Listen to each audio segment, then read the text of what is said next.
Alright. Stone Temple Pilots. Their first album, Core. Just a quick review. I've done a couple reviews lately of albums and books and other things, but albums I've done, I guess only two other ones, Nirvana, Bleach, and Seether, Disclaimer 1 and 2. Out of those three albums, more grunge style, rock. Stone Temple Pilots beats Nirvana. They don't beat Seether. Now, some people would be so pissed that I said they beat Nirvana, but you gotta keep in mind that I'm only judging Bleach by Nirvana in this, and some people like the album Bleach by Nirvana. It's their first album. It doesn't do it for me. There's some cool guitar, I'll admit. Kurt's voice. There's like one or two songs in that whole album that I actually liked. Otherwise, it was just kind of like it wasn't anything special. Later Nirvana songs and albums are good, but just Bleach doesn't do it for me. And Seether's Disclaimer, I can't think of one song, well, maybe one, but there was only like, I liked almost every song in that album. Disclaimer was a great album. Disclaimer 2 was even better. Yeah, Seether, their debut album was fantastic.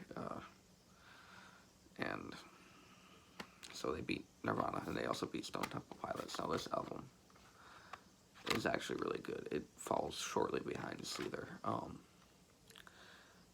So we have Wet My Bed. One of the songs on there, which was like a minute and a half, was really weird, and I just didn't see why they had to add it. It wasn't really funny, and it was just strange. Maybe that's what they were going for. It was kind of that era of kind of strange, and I mean, Nirvana had a lot of very strange songs and lyrics and stuff, and same thing with this album.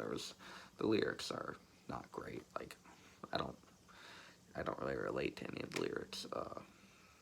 They just kind of random, like he just would try to rhyme, and I'm sure he had some meaning behind it, but it's not very poetic. Just like people say Kurt Cobain is very poetic when he writes, but I just don't see that much either. It's just kind of more random. I'm sure there's meaning behind the songs they write.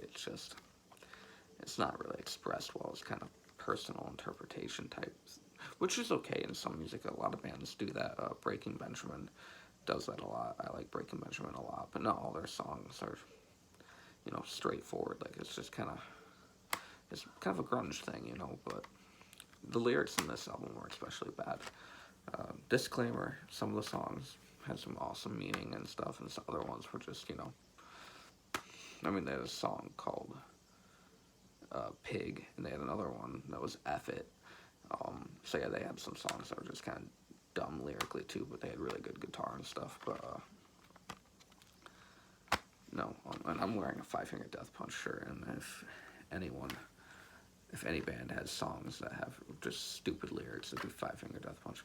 And they're one of my favorite bands. Like, Ivan Moody's my favorite singer. Like, I love his voice, but sometimes the songs he writes are just like, oh man, like Burn MF. Like, he wrote a song called Burn MF. Really? It's just, but whatever. I like the voice, the guitar, and everything. Five Finger Death Punch is amazing. So like, it's always just, it's fun, Same thing. That's how I take this. It's like fun. The lyrics aren't amazing, but the vocals are good, and the songs are just fun. So yeah, I'd give Stone Temple Pilots Core probably a 6 out of 10. Really good album. Favorites on the album, definitely Creep, one of their most popular songs. I also liked Piece of Pie and Cracker Man. Good songs, so there we go.